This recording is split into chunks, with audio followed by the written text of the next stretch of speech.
જો વિદ્યાર્થી મિત્રો,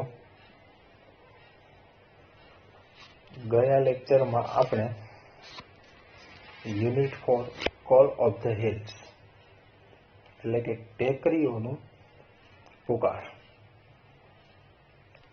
નામના પાઠમાં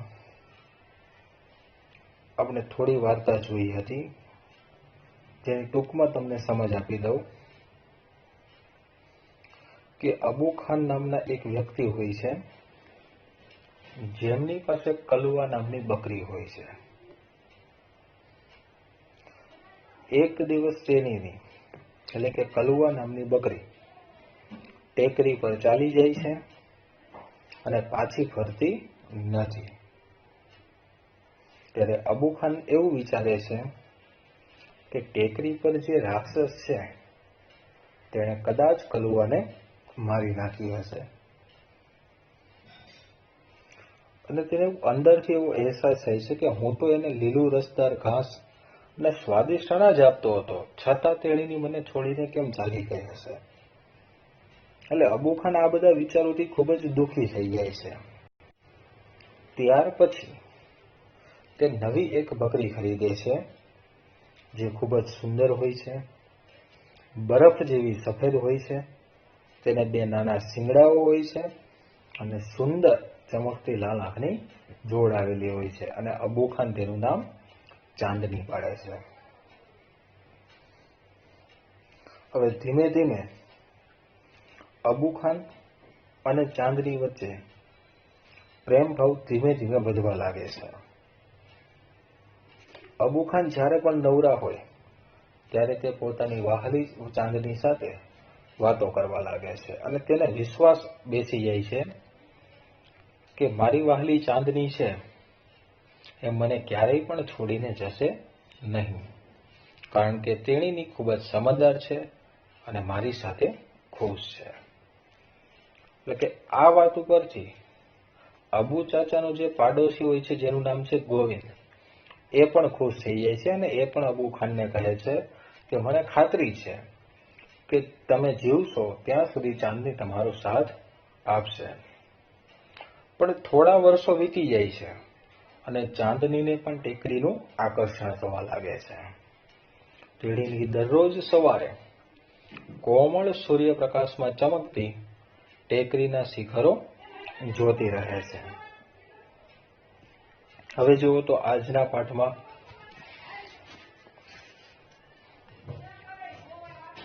how beautiful this hills are, she thought.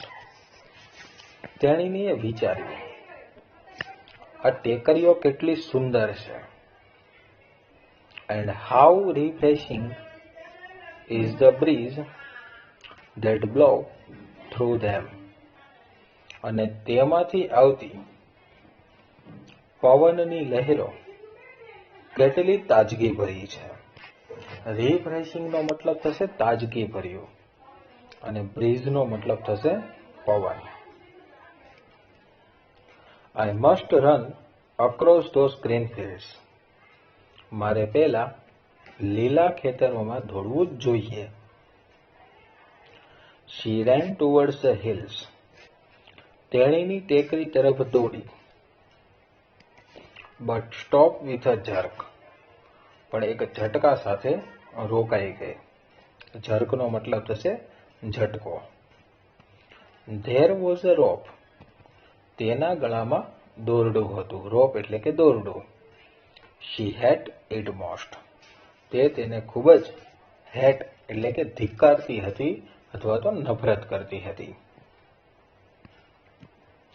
Gradually, Chandni stopped eating the green grass and tasty grains. ધીમે ધીમે ચાંદનીએ લીલું ઘાસ અને સ્વાદિષ્ટ અનાજ ખાવાનું બંધ કર્યું. ગ્રેજ્યુઅલી એટલે કે ધીમે ધીમે. Even she lost interest in Abu Khan stories. તેને અબુ ખાનની વાર્તાઓમાં પણ રસ રહ્યો નહીં. She lost her appetite. Appetite નો મતલબ થશે ભૂખ. તેની ભૂખ મરી ગઈ હતી. Grew very thin. ખૂબ જ પાતળી થવા લાગી હતી. થીન એટલે કે પાતળી. She started moodlessly at the hills, bathing in sunlight or playing with the clouds. Moodlessly એટલે કે ઉદાસ થઈને, તેણીની ઉદાસ થઈને તડકામાં નહાતી અથવા વાદળો સાથે રમતી ટેકરી તરફ એક ધારું જોયા કરતી હતી. સ્ટેર એટલે કે તાક્યા રહેવું અથવા તો એક ધારું જોતા રહેવું. Abu Khan could sense what was happening to his dear Chandni. Abu Khan સમજી ગયા કે તેની વહાલી ચાંદનીને શું થઈ રહ્યું હતું. He pushed her into a small hut and shut the door. તેણે તેને એક નાની ઝૂંપડીમાં પુશ એટલે કે ધક્કો માર્યો અને તેનું બારણું બંધ કરી દીધું. But forgot to close the small window at the back. પણ પાછળની નાની બારી બંધ કરવાનું ભૂલી ગયા. The same night એટલે કે તે જ રાત્રે ચાંદની made the window her passage for freedom. તે જ રાત્રે તે બારીને ચાંદનીએ પોતાની આઝાદીનો રસ્તો બનાવ્યો. ફ્રીડમ એટલે કે આઝાદી અને પેસેજ એટલે કે રસ્તો. When Chandni reached the hilltop, the big yellow sun was rising in the horizon. જ્યારે ચાંદની ટેકરીની ટોચ ઉપર પહોંચી ત્યારે ક્ષિતિજ પર મોટો પીળો સૂર્ય ઉગી રહ્યો હતો. અહીંયા હોરિઝનનો મતલબ થશે ક્ષિતિજ. ક્ષિતિજ એટલે કે જ્યાં જમીન અને આકાશ ભેગું થતું હોય તેવી જગ્યા. She was overflowing with joy and wonder. તેણીની આનંદ અને વિસ્મયથી છલકાઈ ગઈ. ઓવરફ્લોઈંગ એટલે કે છલકાઈ જવું. જોય એટલે કે આનંદ અને વંડર એટલે કે વિસ્મય અથવા તો આશ્ચર્ય. The green grass under her feet became golden yellow. તેના પગ નીચેનું લીલું ઘાસ ચમકતું પીળું થઈ ગયું. The wind sang an endless song of welcome. Endless song એટલે કે અનંત ગીતો. પવન સ્વાગતના અનંત ગીતો ગાઈ રહ્યો હતો. ચાંદની felt as if she were meeting her mother after years of separation. ચાંદનીને એવું લાગ્યું જાણે કે તે વર્ષોથી વિખૂટી પડી ગયેલી તેની માતાને મળી રહેલી હોય. સેપરેશનનો મતલબ થશે વિખૂટા પડવું અથવા તો જુદું થવું અથવા તો જુદાઈ, આવો મતલબ થશે. How different all this was from Abu Khan's prison house. Abu ખાનના જેલ જેવા ઘરથી આ બધું કેટલું જુદું હતું. That day she jumped and played and ate all around. તે દિવસે તે ચારે તરફ કૂદી, રમી અને જમી. She was on the top of the world. તે વિશ્વની સૌથી ઊંચી જગ્યા પર હતી. It was the happiest day in Chandni's life. તે ચાંદનીના જીવનનો સૌથી સારો દિવસ હતો. The sun disappeared behind the hills. સૂર્ય ટેકરીની પાછળ અદૃશ્ય થઈ ગયો હતો. Disappear એટલે કે અદૃશ્ય થવું અને behind એટલે કે પાછળ. Soon the darkness covered the grass, the flowers and the trees. થોડા સમયમાં ઘાસ, ફૂલો અને વૃક્ષો પર ડાર્કનેસ એટલે કે અંધારું છવાઈ ગયું. The wind stopped blowing. પવન ફૂંકાવાનું બંધ થયું. There was stillness all around. ચારે તરફ ગાઢ શાંતિ હતી. An owl hooted from a hole. બખોલમાંથી ઘુવડ બોલ્યો. હૂટનો મતલબ થશે ઘુવડના બોલવાનો અવાજ અને હોલનો મતલબ થશે બકોલ.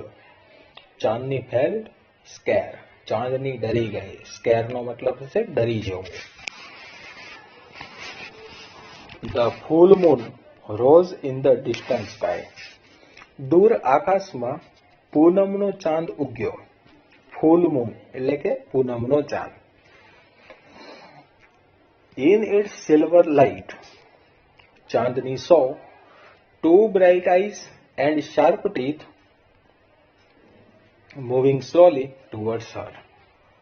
તેની ચાંદનીમાં એટલે કે ચંદ્રની ચાંદનીમાં અથવા તો ચંદ્રના પ્રકાશમાં ચાંદનીએ બે ચમકતી આંખો અને તીક્ષ્ણ દાંતને ધીમેથી તેની તરફ આવતા જોયા.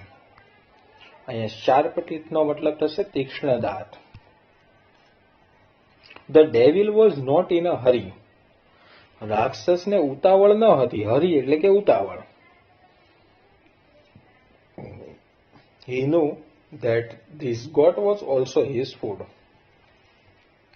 તે જાણતો હતો કે આ બકરી પણ તેનો જ ખોરાક છે. The wolf and the goat struck their head with each other.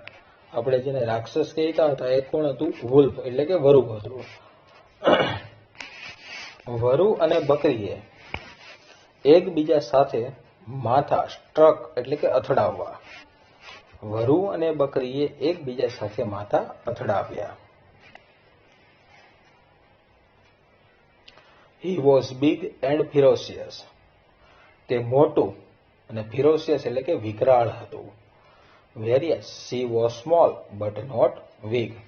જ્યારે તેણીની નાની હતી પણ નબળી, વીક એટલે કે નબળું, પણ નબળી ન હતી. ચાંદની stood firm on her leg. ચાંદની પોતાના પગ પર સ્થિર ઊભી રહી. Head slightly bent. માથું થોડું નમાવ્યું. બેન્ડ એટલે કે નમાવવું. And her strong horns aimed at the devil. અને તેના મજબૂત શિંગડા રાક્ષસની સામે તાક્યા. She looked like a brave soldier ready to fight a cruel enemy. તેણીની એક ક્રૂર દુશ્મનની સામે લડવા તૈયાર હોય તેવા બહાદુર સૈનિક જેવી દેખાતી હતી. બ્રેવ સોલ્જર એટલે કે બહાદુર સૈનિક. The fight began. લડાઈ શરૂ થઈ. It went on through the night.